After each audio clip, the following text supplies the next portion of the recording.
Today's interview is with Nathan Herber. Nathan is an architect, and he talks a little bit about his architectural experience, what he learned what kind of goes into that. He was on the project management side. He also talks about how he went into a 49 unit as his first investment and how he kind of made that work, along with some cool mindset stuff that he was sharing with us today on this interview. So really fun one, really good one. So you want to stick around and enjoy all of this one.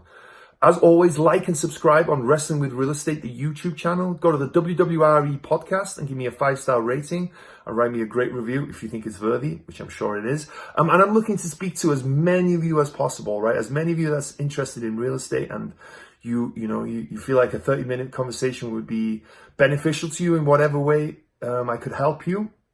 So there's going to be a link in the description below, or go to the Wrestling with Real Estate. Go to wrestlingwithrealestate.com, the website, to sign up there. And I would love to get to know more and hear about your story. But before that, enjoy today's fantastic interview with Nathan Herber.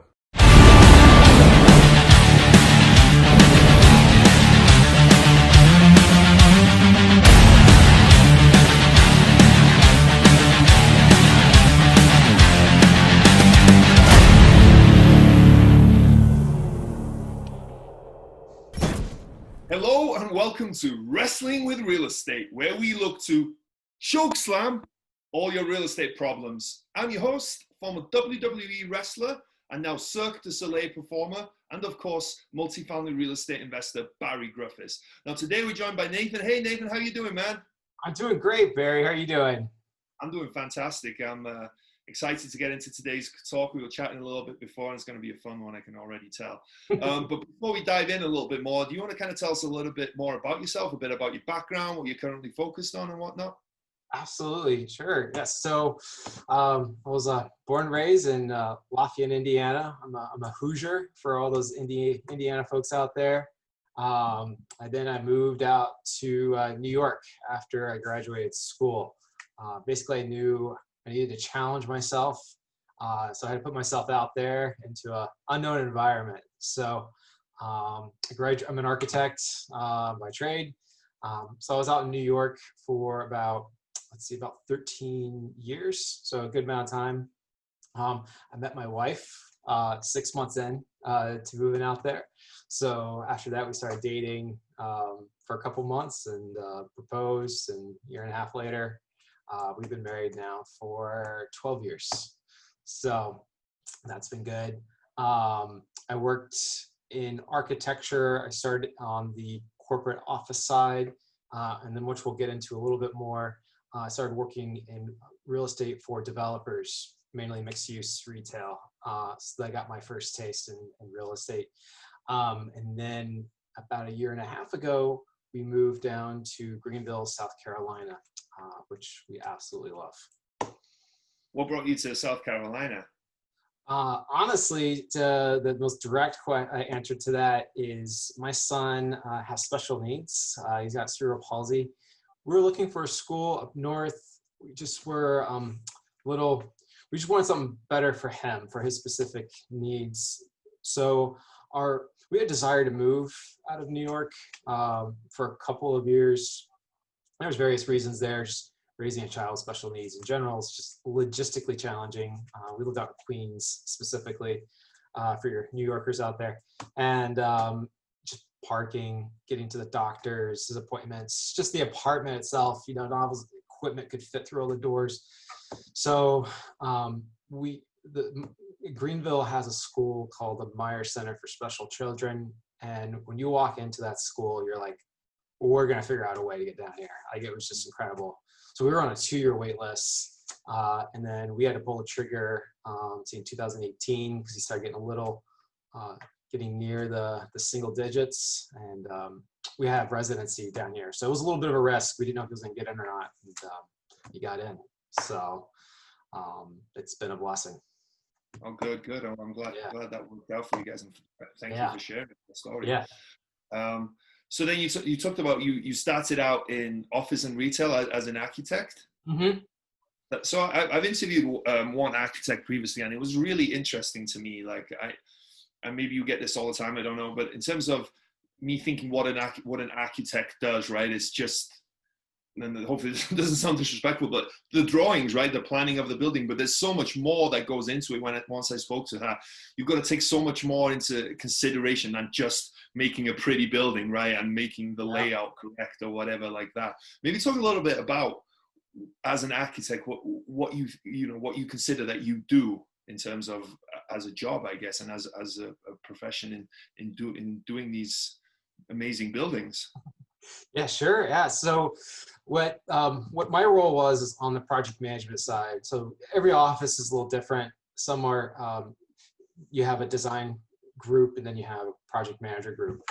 So as a project manager, you usually have a team that's working with you. And then you are, if all the engineers are under the architect's contract, you have to manage all the engineers. And then we have a direct contractual relationship with the client. Usually that's how developers run because it just mitigates risk. So that was my function in the office. In terms of projects, we would take everything through ULURP, which is basically the Uniform Land Use Review process in New York, which can be very lengthy. That's for rezoning mainly. And then, so we would go through that. We would go through a ton of different feasibilities for expansion of the building. So basically it's called programming. And then once a design is agreed to, which in the world of retail is always changes. So you're dealt with a constant moving target with either new tenants signing on or some variations in the building to meet either their economic forecasts. They have a pro forma that they put together. You really get to see how your impacts, at least as an architect and an engineer, has on their bottom line. But at the same time, creating a really beautiful space for the customer. Like I said, I was specifically in what I call lifestyle or mixed use buildings. So you're really creating something that people are going to experience and serve as a memory, versus, clicking something online and purchasing it. So that was very enjoyable. I got to work with great developers in New York. Brookfield, used to be GGP at the time before they were bought out, Vornado, Related, just a huge amount of experience, and was very fortunate. Very cool. When you say lifestyle experiences, what are some examples of that you guys would design and considerations that you would have for these buildings? Yeah, one building I worked on, which took about 5 years, was Staten Island Mall. Great project, just a great team. Like, you really get to learn and appreciate. There's just something special about everybody. The contractor, the client, just our engineer. There was something special about it. It was just, listen, it is New York, so if you screw it up, you get chewed out. But it's part of the course. But we all knew each other's kids' first names. I think it was really great. It's just a great team. And this particular mall was a 1970s, 1980s mall, but it was a high-performing mall. And what they wanted to do is, rather than just go into a place just to buy something, you make it what they call lifestyle centers. So it's going to have your theaters, which I know are having some issues now in COVID, but at the time, this was the business model. Restaurants, food districts, not your traditional food court. This is like this is almost like a hospitality, meets an industrial environment, and it just makes it a place where you want to go, want to eat. Better food selection, different tenants, engaging tenants, and creating more of a place to destination rather than, I just need to pick something up and go. They also had a grocery store. So it was really a one-stop, shop. They had this whole plaza that they brought out where they would have community events, summer swing dancing, food trucks, So it was going back to what malls used to be, which was focusing on community events, community involvement, creating that as a center place to engage different schools, nonprofits, things like that. So it was a great project. Wow, yeah, sounds really cool. Yeah. While we're talking about this, how do you think that it plays out for malls and retail going forward, you think? Yeah, I know none of us know, but just, from you Sure. having worked on it, and you might have more inside knowledge. Yeah, how do you feel about the future of those things? Yeah, just with COVID. So I'm no longer in retail, just so that's clear. Okay. So I work with a different company now. I moved to Greenville, but I mean, I was doing this back in 2012 when the same conversation was happening. Oh, malls are dying, this, and that, and that is true with your Class C. I would say Class C, they're struggling a lot more. But your Class A, Class B malls, I still think there's definitely a purpose for them. I think they're going to be forced to go through an evolutionary change in terms of their business model. In terms of COVID, I think normal is going to be different, as we all know. I think things will go back to the same. But I think there will still be a place for them. People aren't going to be purchasing, at least for me, I know I don't purchase clothes online. I always go to a store, So I think and you even see Amazon, they're building brick and mortar stores. I think nothing's either online or a physical brick and mortar. I think it's a both and. And I think eventually they will make it back. And it's just going to be, a form of creative destruction, and then, something new will come about it. Yeah, I agree. I'm the same way. I don't buy much online. Well, number one, I'm 6'6", so it's it's a little bit harder. Yeah, you don't know if it's going to fit until it arrives at the door, and 9 times out of 10 it doesn't. So 10 times out of 10 it doesn't. So yeah, and for me as well, there's something about going to a store, right, and trying stuff on. And well, right now you can't even try stuff off; you got to take it home. But going to the store, seeing it, it's I don't know. It's like you said, it's somewhat of an experience, right? I don't think it's ever going to go away. Yeah, I don't think so. And I think, like I said, you were hearing this stuff in 2012. I think it's just going through an economic and demographic shift. And out of that, somebody will think of something creative, and something new will come up. You're always starting to see it when we go back to multifamily. I've seen some of these Sears buildings. Obviously, Sears has greatly reduced their footprint. JCPenney will most likely as well. They're either moving what Sears has agreed to remain in their portion, moving somewhere else in the mall, and then where that land was, they rezone it to be multifamily. And Brookfield has done this on a couple of their properties. I think they have one that's more geared towards 55 and up. And I think the future for retail in these malls is creating like an almost a small neighborhood. And you start cutting up these buildings where you have a place for 55 and over. They got the grocery store, they have their convenience store, they got their coffee shop. Like, you create a village almost within it. I think they should look at technical trade schools should come in, creating community gardens, even. You have some of these huge parking lots, maybe you don't need as much parking. So I think there's a lot more out there that, is currently being done, and there'll be a test. It'll be a proof of concept. But I think that is where it is. You're starting to see some of these demographic shifts, moving out of cities because of COVID. A lot of these urban areas, which have a lot of malls, I think you might start seeing some of this new rezoning and looking at different ways of building around that center. Yeah, that's really interesting. Yeah, I've heard of people doing, like you said, some multifamily. I've heard people turning some malls into self-storage as well. Some areas of storage. But like you said, I can really see that as well if they make it like all, like you said, a mini community. Almost, right? You live there, and they have these grocery stores and everything that you need. So it's like a one-stop stop. And exactly. Because it's a massive amount of real estate, right? These malls, right, between the parking lot, it's huge. So you can't imagine that these things are just going to go to waste, right? They're not going to sit there and let the weeds take over, surely. So there's always someone that's going to innovate and figure out something. So it'll be really interesting to see how that turns out.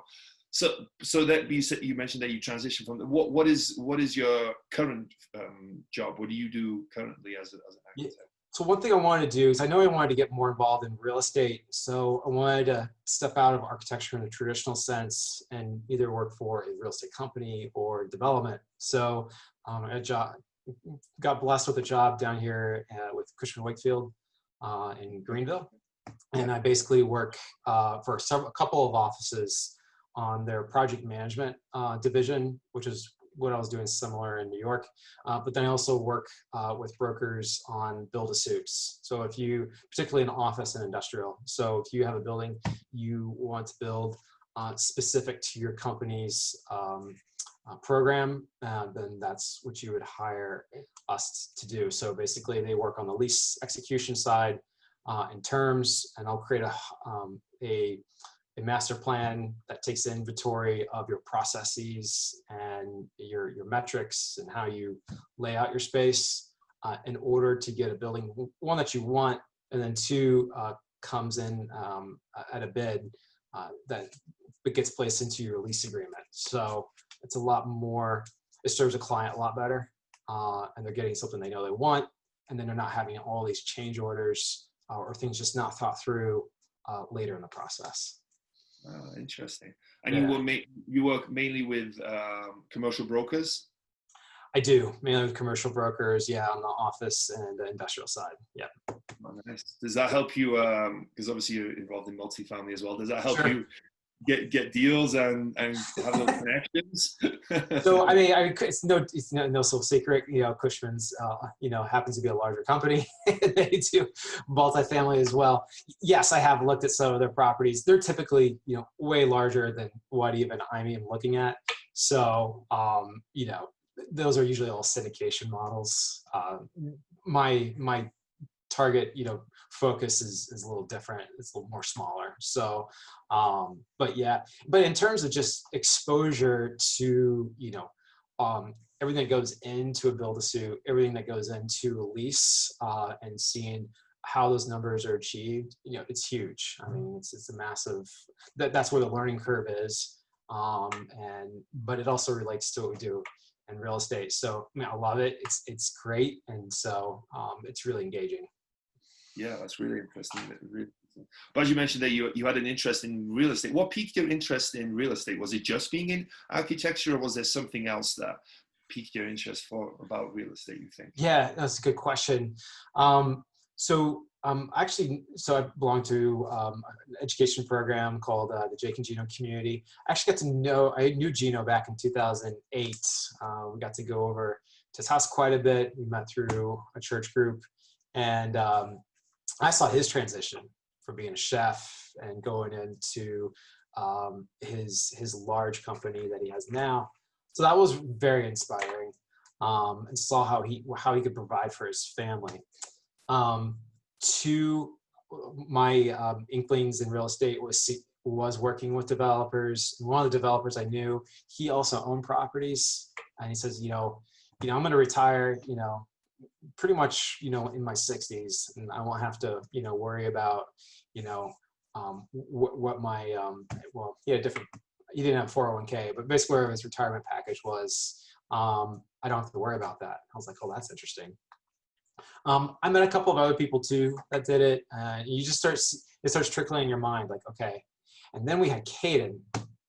We adopted Caden. So seeing his needs really just kind of perpetuated that notion. So that started getting me more involved as real estate, not just as an investment. I love my job. I mean, I work with great teams. I'm not out there like, oh, I got to quit my job. This is something for one to have a retirement plan. I mean, it's just reallocating, instead of doing the traditional 401k, which I withdrew out, and put it in real estate, you're just putting in a different asset class.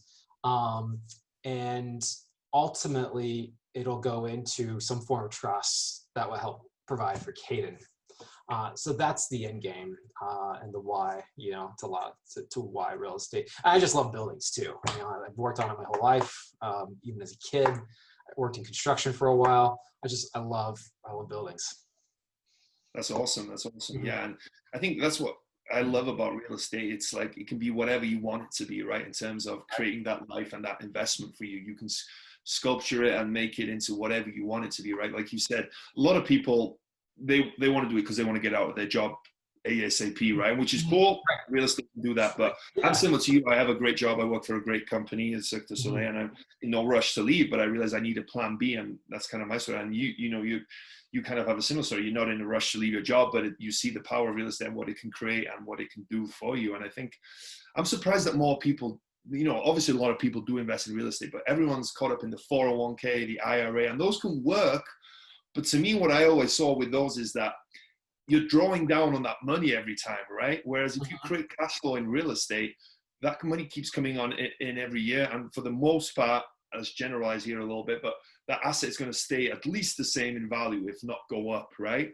With inflation at least. So you're making that cash flow, so if you start with $1 million and you get a 10% return every year, you get 100,000, and that $1 million is still there. Whereas if you have an IRA 401k, you're drawing down on that money. Your money's getting less, and you just hope that you live long enough or short enough, that you don't outlive your savings and your investments. Right. Whereas real estate, if you own the same building for 100 years, and I'm generalizing and making it stick here, but if you own the same property for 100 years and it makes that 10% every year, the value, you're still going to have that money and you're still going to get that cash flow. So I think I love real estate for that, and I'm surprised more people don't kind of view it in that way, Oh, you put it in a great way. You almost captured so I create an Excel chart to figure out if I'm going to like cash out my 401k, which is like, everyone says, I'm going to blow up my account, which I always like, well, don't say it that way. You're just reallocating, right?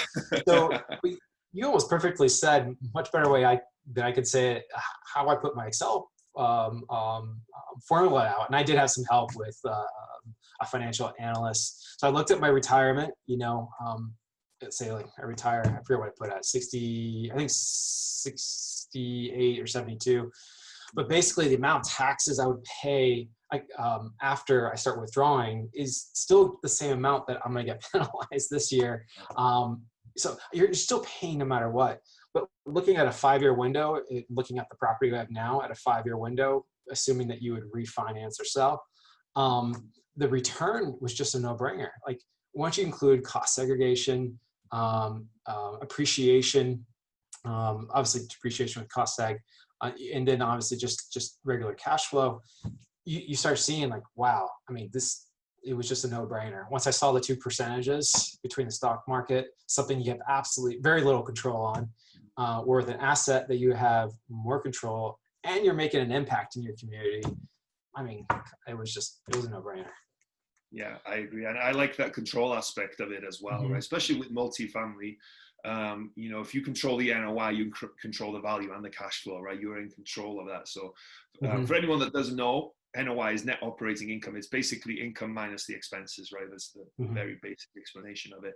And you're able to, so that's the income that you get, the rents that you're getting, and whatever other income that you can kind of muster up through the property, and then your expenses. And you have control over both these to some extent. So you can push rents if you can, and you improve the property, have a great place to live, have good management, have good operations, and then the expenses you can lower. Again, good operations, good management, and you're increasing that NOI.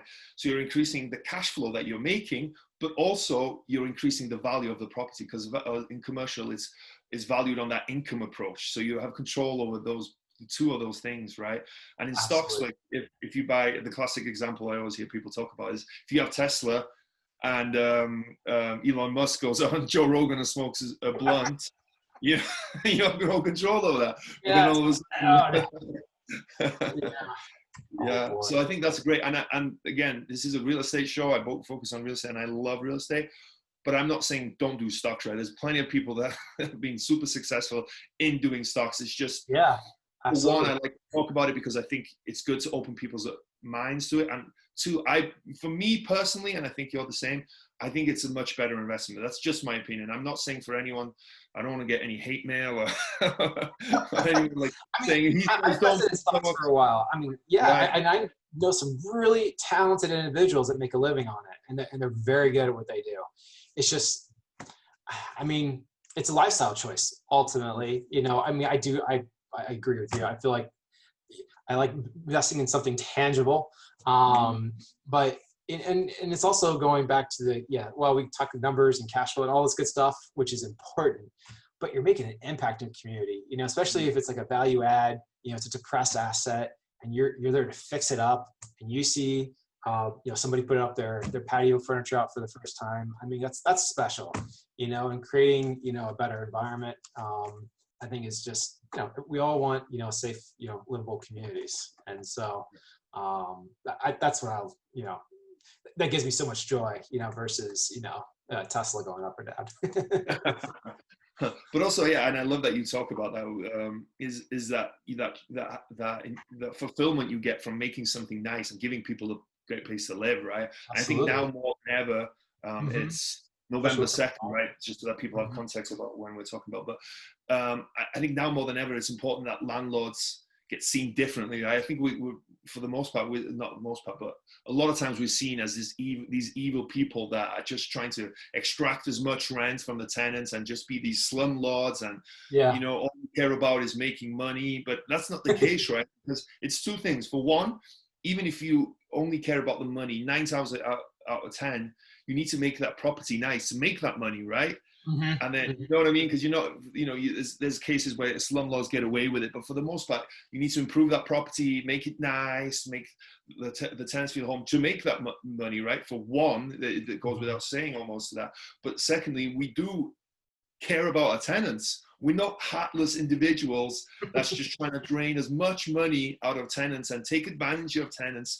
Because I think now with the don't pay rent and all these protests and everything like that, landlords, they get a bad rap. And I think I'm so happy that you talked about that, because I think it's important that people understand that, because sometimes you go on these forums and you see people's comments about landlords and stuff like that, and it's just incredible. Like it's just almost like they don't get it, It's tough. Yeah. And I've been on both ends of that. In New York, I had a pretty bad landlord. The heat wasn't working and it was very slow to resolve it.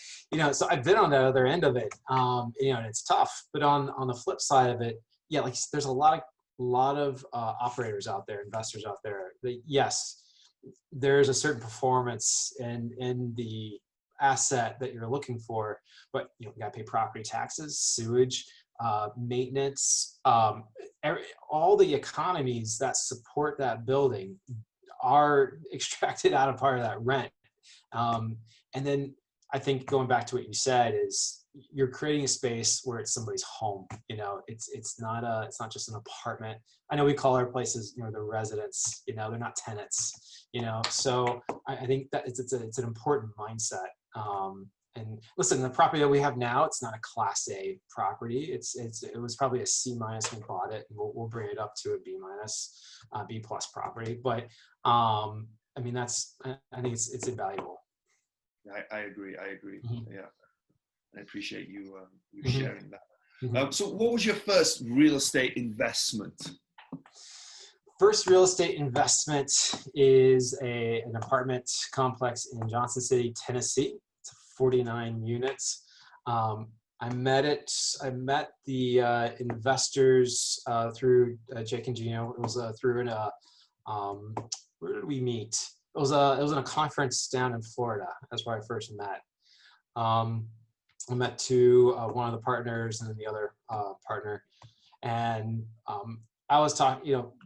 I created a portfolio, since I know how to create portfolios. Like I had a portfolio of my business plan. That's something I really wanted, and encouraging new investors out there to have that. Because one, you thought it through, you know exactly what you're looking for, and it keeps you focused. And so it turns out in it was December of 2019. Yeah. They were going through this deal. An investor had pulled out for reasons I really didn't know, but basically he wanted to put his money in a different property. So they had to fill that gap pretty quickly because they were under contract. So one is just getting your word out there, right? Letting people know what you're doing. It's so important. And they knew I was thinking about blowing up my 401k. And he said, would you be interested? Because it was in a 2-hour radius of where I live. That's really my circle, Greenville. And, send over the underwriting, went through it, reviewed it, do my due diligence. And that's how we got into our first property. And I say our because my wife's involved in all this. So it's a great property. It's like 3 separate buildings, all townhome style. So first, second floor. It's doing well even with COVID. Very cool. So your first ever investment was a 49 unit. I love that. 49 unit, yeah. And we closed in March. Yeah, right during the shutdowns. Wow. So that made everyone a little nervous. We were having weekly calls. Yeah, what's that? So did you close after or before the pandemic really hit? It was pretty much, we closed in March. So that was like, I think pretty much when it started shutting the whole country down, if not before. Okay. Yeah. So, and then how's that affected things at the property? Has it affected things? So we did, so there were 3 units that were down when we purchased the property. We knew that going into it. So we delayed repairing those. Those are heavy lifts. I think one will be 10 and the other 2 are a little less than that, 10,000 to fix up and repair. So we delayed that just to keep cash in the property. We were floating at 91% physical vacancy. We're now at 93. Our economic, which includes those other units, is 85%. So there are some tenants that had some issues, and we have a third-party property manager. We work with them. We make certain that they are aware of all tenancies, programs, making certain they have all the resources they need. So we're not just kicking them out. We're trying to work with them. Some went on a payment plan, which is great. Others who are just ignoring everything we're saying, which isn't fair either. Just talk to us, right? We'll, be sympathetic. This is a tough time. We'll just do something where it's cash for keys. So we're not going to go after you for what you owe. Just turn your keys in so we can have our unit back. I think it's very fair because then that collection notice doesn't go on their record. And then, if they're in hard times, they don't have to cough up whatever they owe. Yeah. What does a payment plan look like for those people that might not be aware? It's individualized. It really is. So if they can pay, a little bit every week, if it's every 2 weeks, whatever it is to catch up, if they want to do it. So that's how it looks. But it's on an individual as needed basis. So we make certain that they've exhaust, all other opportunities as well. So. Yeah, that's great. The backtracking a little bit. So what, you mentioned that you joined the Jake and Gino program. I'm guessing when you made the decision to invest in real estate, did you initially decide on multifamily? Did you think about single family to start off with? How did you end up wanting to be in multifamily? Yeah, so it just goes back to education. It's like, really looking. I tend to over research, which can have positive and negative. So you just had more yield. You just had more going for you buying a bigger asset class. I have looked at single family, but it's one, I'm married, I have a kid, I have a full-time job. It just seemed a lot more to maintain 10 properties versus one property with a group of, 4 or 5 other investors. You can share the burden of the work, and still meet your goals. Maybe is there different returns on that? Absolutely. I think maybe you can get a little better returns out of single family, but it can be also very transactional depending on what that is. If you're doing fix and flips or you're just doing Airbnb, it can be it's just different business plan. Mine's just long term. I'm just doing this. I'm looking for this long view. It's not a quick rich scheme by any stretch. It's just purely the long play. Yeah, and I think you touched on it there, right? The great thing about multifamily is it lends itself to teams way more, right? Where if you buy a $60,000-$80,000 single family home, rents for $1,000, whatever, right? You're going to be doing a lot of the work yourself. Maybe not the actual work, but you have to arrange the contractor yourself. You have to, organize a lot of the stuff yourself, right? You maybe find the tenants, maybe do the property management yourself. You have to do a lot of this yourself. It doesn't lend itself as much to that. Whereas if you buy a 49 unit, it's very rare that you're going to do that yourself, right? You have your property manager, you have exactly teams in place, you have the insurance brokers, you have brokers that can help you, you have mortgage lenders that can help you, you have all these teams. And as well, if you're partnering as well on the property and on the deal, you have other partners that's going to help you with that as well. And it lends itself more to that because obviously the pie is bigger, right? So it's easier to split that pie up. Absolutely. When the pie is very small, you can't split it up quite as much. And I mean, and I know some people are nervous with partnerships. I just knew it was key. I had to partner, you know, I had to, there was no other choice. So I encourage that. It's been super beneficial. You do due diligence, obviously, on your investors. When you're part of a group, though, there's just a lot more trust that goes into who you're working with. And again, I mean, it just goes back to that, you know, social element, you know, of creating something together. Yeah. With the partnership, you know, for those people, there might be people out there. I don't want to partner. I want to keep everything myself, right? I want to make more profits, right? I don't want to partner. I want to keep everything for myself, right? What would you say to those people who kind of are thinking like that? So I think, because I hear that a lot. That's why I'm asking. Interesting. Yeah. So I think, you know, it depends where you are in your life, right? If you're young in your 20s, you're going to educate yourself. I mean, maybe there's an opportunity to do that, right? I think, though, just keeping that long view in mind, developing those relationships, you know, this is not like an Amazon, you know, what do I want? Click it here. It's in 2 days, right? This is something where I've had conversations with individuals 2 years ago who've now come back to me like, you know what, I would consider investing, you know.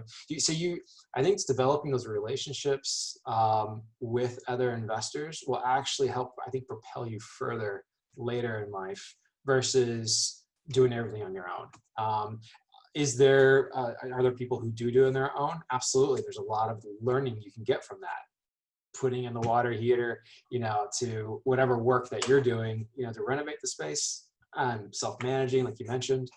Absolutely. You know, I just think it depends where you are in your station in life. And you have to have maybe a tough conversation with yourself. Like what time, how can I maximize my time, you know, to achieve my goals? Yeah. And I think for me as well, what I see with partnership is that, you know, other people can make up for your weaknesses, right? You're not going to be strong in every aspect of investing, Absolutely. right? If you can partner with people that fill in that blank that you don't have and that you're not good at or you don't like doing, you know, that can really help. And it's a lot of times it's not 1 and 1 equals 2, right? Usually 1 and 1 equals 4 or 5 or 10, right? Because I feel like you go exponentially further with partners because, for one, they're driving you, you're driving them. You're not always, you know, I'm not, as a partner, you're not always going to be the most motivated. So maybe that partner brings you up that day or that week or that month or whatever it is. And together you guys are going to get so much further. I think that. And for me, the reason I was asking that, because I've heard people say that, but for me, I think you're going to make more as a partnership, actually. You know, you think, okay, I want to keep everything for myself. I don't want a partner. I don't want to give any piece of the deal away. But I think you're going to go further because as long as you partner, again, with the right people, right? We're not just talking about partnering with any random person. You pick your partner wisely. It's like a marriage. They always say that, and that's true. But you can go so much further with a partner because they're going to be working and doing stuff, and you're going to be working and doing stuff. And if you have a third partner, the same thing. And you guys can just grow so much more, I feel like, with partners. And I think it's been proven to be the case. Absolutely. Yeah. But maybe talk a little bit about the mindset aspect of this, all right, of investing in real estate and having that realization and going away from stocks. Maybe talk about a little bit about the mindset stuff that you've gone through and learned and developed over Oh boy. Yeah. I think that's like, you know, that's prerequisite, you know, to any of this stuff. Yeah. So, I mean, I'll be very honest with you, you know, so when we had Caden, we knew he had a difficult childbirth because when we got him, he was about 3 months. We had a difficult childbirth. There was some sort of seizure episode that happened. We didn't know the extent of it. So he ended up having, like I mentioned, cerebral palsy, and he has a seizure disorder as well. So that shifted a lot. You're dealing with, you know, you go through a loss, you know, your kid's not going to go through maybe what you imagined, right? But it also opens a door to more than what I ever thought. I'll be very honest with you. My wife and I went through our fair trials, and I was at church once, and I was like, Lord, man, this is tough. Like, I don't know how, like, what do you want me to do? And I can tell you very clearly that he said, you know what, Nathan? Sometimes you just got to go a little deeper in the woods to get the food. So I was like, okay, you know, so basically looking, what are the other opportunities that are out there that I can use the talents that I got to maximize and provide for Caden and our family. So that was a big mindset shift, was just realizing, okay, I think sometimes we all sell ourselves short, of what we can do. And it's a choice. Everything's a choice. Why settle for less when you know you're meant for something more, right? And so it starts creating that discipline. And that discipline is like, okay, where can I learn, some of these things? So I started reading, Jocko Willink, Extreme Ownership. I started reading, I'm sure I got some 10X Rule, all these books, right? That started shifting my mind into, where can I go with this? What do I need to do individually as a person in order to do more for my family, to provide more? So that was the first part, was really just understanding, checking in mentally, okay, where am I? Do I have this negative mindset? Oh, I can't do this. I can't do that. I just heard a podcast of somebody else, talked about his dad. His dad had one word nobody in the family could use. And I'm thinking maybe it's like some cuss word or whatever. No, it was the word can't. Cannot use that word. And I think it's really good, because I find myself saying that, oh, I can't afford it. I can't do this. I can't do that. No. What are the opportunities that you can find here? You just got to work around it and do the work ultimately. Yeah, that's amazing. Yeah, I love that. That's something I might adopt, actually, take the word count out of the family vocabulary, because it's so true, right? We can do whatever we set our minds to, right? And it's once you say you can't, right? Rich Dad Poor Dad talks about this, right? It's not I can't do that. Is how can I afford it, right? How can I make that happen, right? And that's a much better question. That opens up a much better mindset, a much better conversation. So once you say I can't do that, well, it's done, right? It's done. That's the answer to that, right? But if you say, okay, I wonder if I can do this, or how can I do this, right? What other ways can I achieve this, or how else can I get to what I'm trying to do, right? It's a whole different conversation, whole different mindset. And I love that, because it just opens up more doors. Because now, from being closed and only having one way to go, right? You have all this stuff open to you. It's just absolutely amazing. And it is. I appreciate you talking about so openly about the mindset stuff, because obviously I'm sure it's not easy to look at, but it's shifting. Yeah, you start shifting. Like I met you. It's like we met each other. I met so many great individuals, and it's just crazy when you make that mind shift. Like how it just opens up to just this whole new world you didn't know existed out there. Yeah, it's so true. I have a friend that we talked about this mindset stuff, and we started actually doing a mindset series, and it's just phenomenal. There's so much. Every time we get on a call to talk with each other, we're like, well, what should we do today? Well, we have so much to talk about. We have to whittle it down to like certain subjects, because it's just so much that goes into it. And it's so brilliant. Like once you realize, and I was late in life realizing this, is that you have so much control over your own life, right? Like I was going through life thinking that, okay, yes, I can work hard, and yes, I can do this, blah, blah, blah. But, ultimately it's just going to go a certain way to some degree, right? But once I realized, like, I have control over everything. I can control how I feel. I can control what I do, obviously. I can control the thoughts that I have every day. I can control the interactions I have with everything. And once you realize you have that control, it's just absolutely unbelievable, because you can choose every day when you wake up. You can choose what you're going to be, I think it's unbelievable. Yeah. It's so important. Yeah, it's so important. I mean, my wife, she recently got her life coaching license. So I mean, I'm getting some stuff from her, which has been great. It's been awesome. She loves it.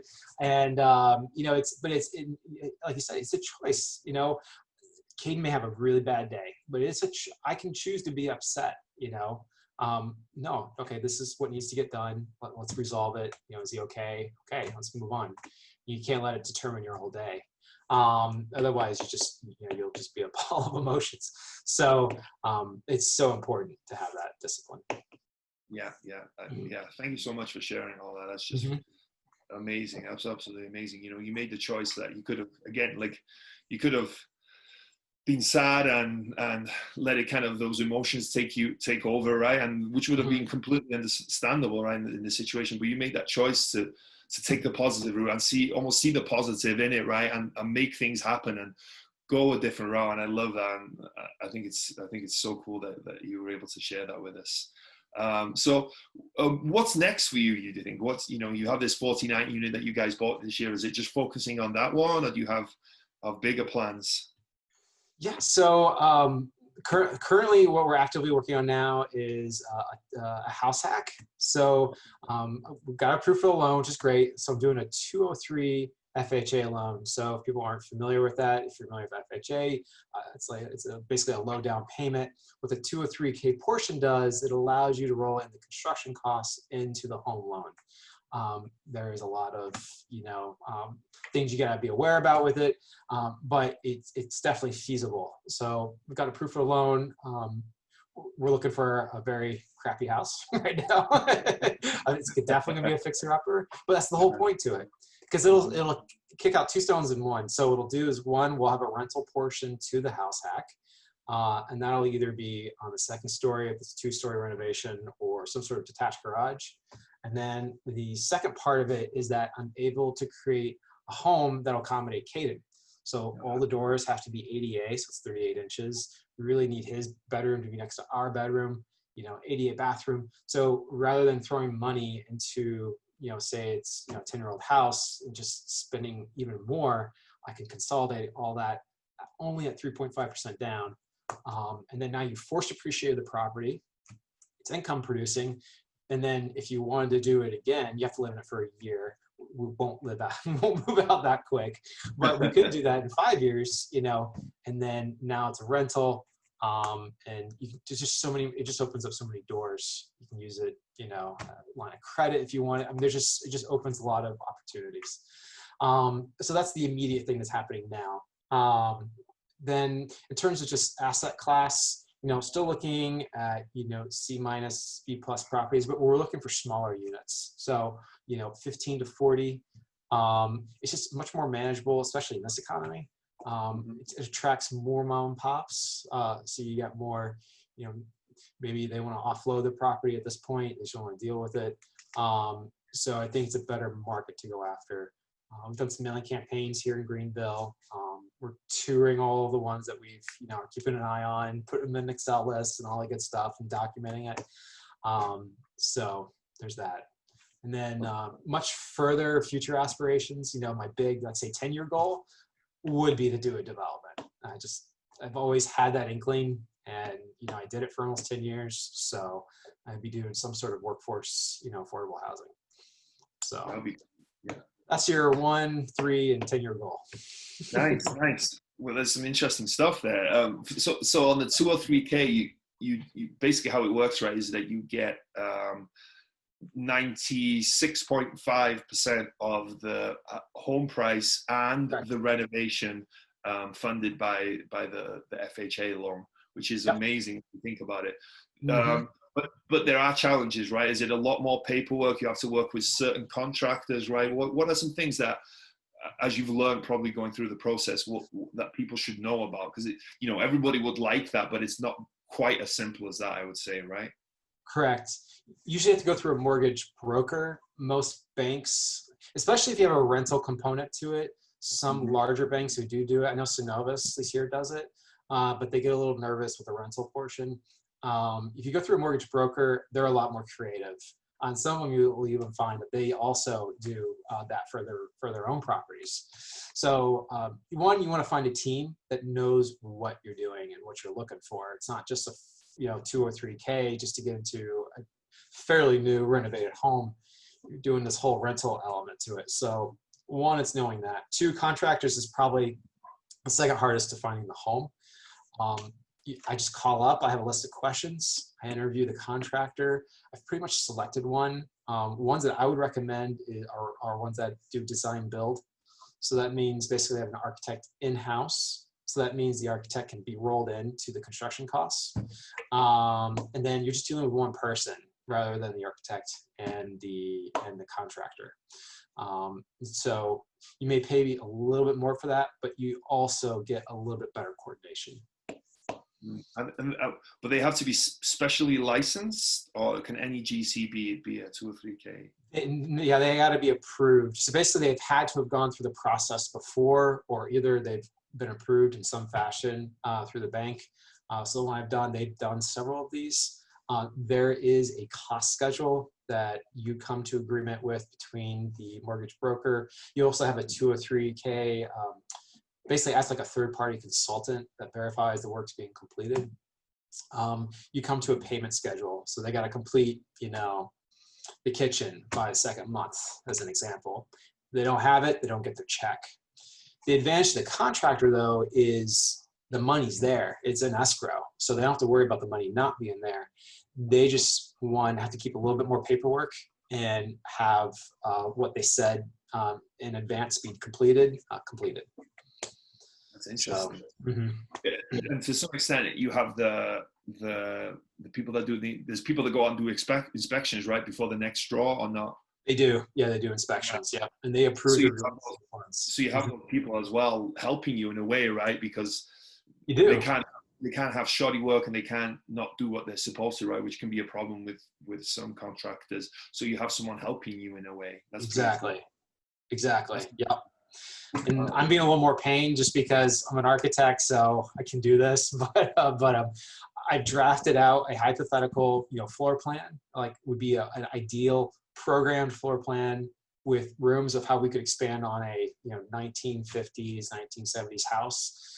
Along with what's called performance specifications. So basically listing, materials, suggested manufacturers, which will kind of hold the contractor in his price. So I know where he's going to land.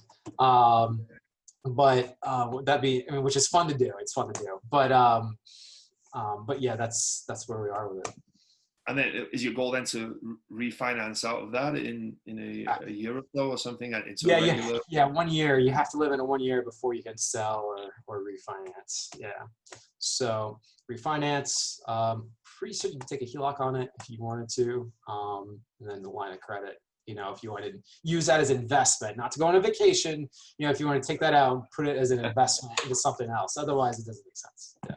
What about a boat? What if I want to buy a boat? Does that work? I guess you could. Right. I don't know. That's really interesting because I'm going to be looking for a house hack myself, and I didn't really think too much about the 203K loan because I didn't really hear too many positives about it in terms of the paperwork and the work that you have to go through it. But you seem to, and it's also your realtor. Your realtor is going to be very familiar with the process as well. So that's the first question I ask. Have you done a 203K loan? It has to be yes. Yeah. Very cool. Very cool. And then also interesting that you talked about the 15 to 40 units that you think there's going to be more pain in that because it's mom and pops. That's similar to my opinion as well, because obviously when you're looking at larger properties, especially 100 units plus, for the most part, there's a lot more sophistication there, right? There's a lot more experienced people investing in that space, right? Whereas, you have a 15 unit, 9 times out of 10, it's going to be, 99 times out of 100 even, it's going to be a mom and pop owner, right? Someone who just wanted to invest in real estate, who doesn't maybe have that sophistication or have that experience. So they don't have reserves. They don't, maybe they manage it themselves. So when there is some pain, they're going to feel it a lot worse than someone who, is syndicating a large deal that has capital reserves, that has lower leverage, that has investors behind them that, if they need be, can have a cash call and all this stuff. So I agree. I think it's really interesting that you guys are looking at that 50 to 40 unit space. I think there's less barriers to entry to some extent. It is, yeah. So yeah, we're searching, underwriting. The search continues. Very cool, very cool. The search always continues, right? That's one of the hardest things, is finding the deal.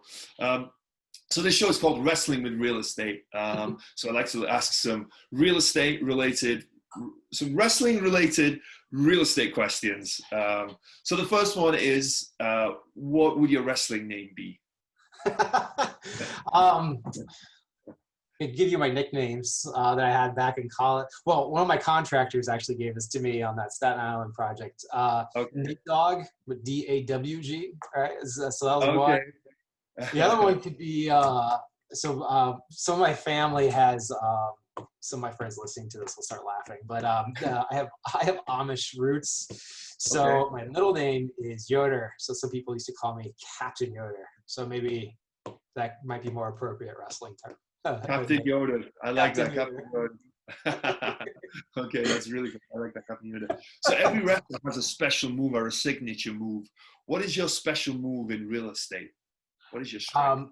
I have no problem going out and meeting people and meeting them for lunch. I've met with city planners, been very fortunate to do that. Met with a developer the other day. I have no problem doing that. I like getting out. I like meeting people. I like seeing how where people came to in their life and how they got where they are, and just cultivating those relationships and just digging deeper roots, here in Greenville. Cool. Yeah. So yeah, networking is definitely a superpower in my opinion. What's been the biggest body slam you've taken in your real estate investing career, you think? The biggest hits would be the biggest hits. I think in the beginning process, I started getting into real estate early on, even before I am now in 2016. And it just didn't really go anywhere. Not that the guys I was with, I'm still friends with today. It's just, we just had different things going on in our life. But I realized it wasn't necessarily a setback, but a realization that I needed to get educated. I needed to really understand about what I was going to get into. So it was probably a body slam to, get my house in order and be like, okay, this is not a hobby. You got to treat this like a business. Yeah. So that's kind of a good body slam though, in a way, right? Yeah, it is a good body slam. Yeah. Woke me up. So was there a moment that you were standing on the top rope getting ready to jump, but you were too scared? What was it and how did you overcome it? So like I mentioned earlier, I overanalyzed. So it was this first property deal. Like, all right, here I'm going to take my life savings, my wife's life savings, it's our life savings together. And like, are we going to do this? So overanalyzed there to a degree, but necessarily, this is a big decision that we're about to change our life, trajectory in terms of how we invest. And then, ultimately, ultimately, I always put this imagery in people's heads. If you ever watch Indiana Jones, I think it's the Raiders of the Lost Ark, when he's going out of that mountain and he's got to get to the other side and it's this huge ravine and he kicks a couple of stones and it goes onto this invisible beam, right? Ultimately, that's what it is. It's a leap of faith, Yeah. You trust the people you're in there, you trust, the decision you've made. And eventually you just literally got to take the jump. Yeah, 100%. Yeah, you just have to, there's only so much analysis that you can do until you decide, right, I've got to make this move, right? And don't get me wrong, it's important that you analyze, and especially in your situation, right, where there's so much riding on it, you've got to understand what you're getting yourself into and what everything looks like. But at some point, you've got to just jump with both feet and kind of get your hands dirty, right? Yeah. Awesome. Well, very cool. Well, thank you for making the time today to talk to me and to share your story and everything that's going on with you. It's been really fascinating. I loved hearing about, the architect side of stuff and how the projects that you've been involved in, and then, jumping into a 49 unit to start off with is pretty awesome. I love that. Yeah. I think that's a pretty big jump. And from a personal perspective, I was really interested in the 2 or 3K loan. I'm definitely going to take that into consideration as I'm looking to buy a house hack myself, so very cool story. Thank you for sharing everything you did, especially also the mindset stuff, right? I think that's huge for everyone. Whatever you're doing, you can always have a better mindset, always work on your mindset. So I really appreciate you sharing that. Before we go, how can people find out more about you and reach out to you if they want to get in touch as well? Yeah, sure. You can reach me at nathan.herber@cornerstonecommunitycapital.com. And email me there and I'll definitely respond back to you. Cool. Well, thank you for making the time. Have a great rest of your day. And it was a pleasure. Thank you for inviting me. Really appreciate this. Cool. Thank you so much.